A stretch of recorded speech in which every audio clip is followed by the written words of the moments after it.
The courthouse was supposed to be the safest place in the city, until a security officer threw a woman out of it. He called her out of place, said she didn't belong near power. No one stopped him. No one even looked her in the eye. But what no one realized was that this woman hadn't come to watch justice being served. She'd come to test it. And the courthouse was about to fail. You people think a nice dress makes you belong here? Sergeant Benson's voice sliced through the courthouse lobby. Daylight glared off marble as he shoved a black woman backward, her folder spilling open across the floor. Papers scattered, one stamped with the gold seal of the United States. Nia Carter steadied herself, eyes locked on him. "You're making a mistake," she said calmly. Benson sneered, gripping her arm. "The only mistake is letting your kind inside this court."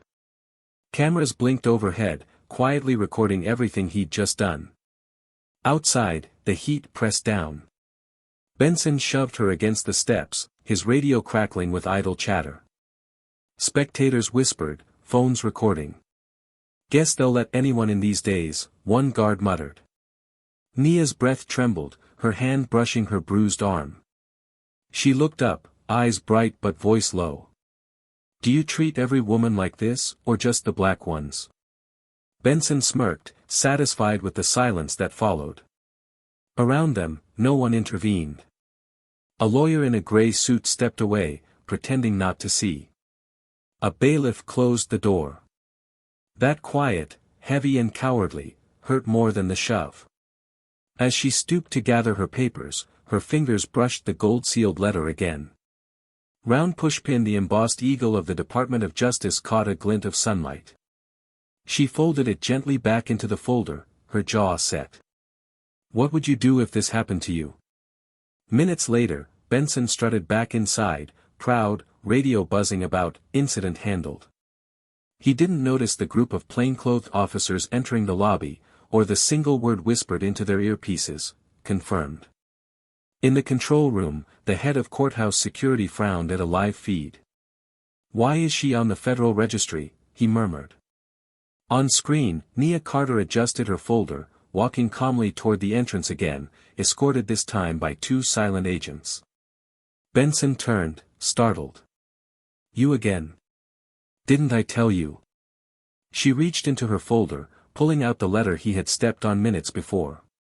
"Sergeant Benson," she said, voice steady. "You're being recorded on 3 federal devices. That shove you're proud of? It just became evidence." His smirk faltered. "Who the hell are you?" She flipped the letter open, the gold FBI emblem catching the fluorescent light. "Special Agent Nia Carter. Internal Affairs, Civil Rights Division." Every sound in the hall died. Even the air seemed to hold its breath. Benson's hand fell from his holster, his face draining of color. The guards behind him stiffened. "I came here to assess how this courthouse treats citizens," she said quietly. "You just made my report very easy." He stammered, I didn't know." "That's the problem," she replied. "You never ask. You assume." Within minutes, Benson's badge was confiscated, his name relayed over the radio as "Officer Suspended Pending Federal Investigation." As they led him away, Nia bent to retrieve the folder one last time. On its cover, the faint fingerprint smudge from his hand remained. She didn't wipe it off. She simply said, "Justice doesn't need your permission." And walked back through the same doors he had dragged her from, this time, with the whole courthouse standing in silence.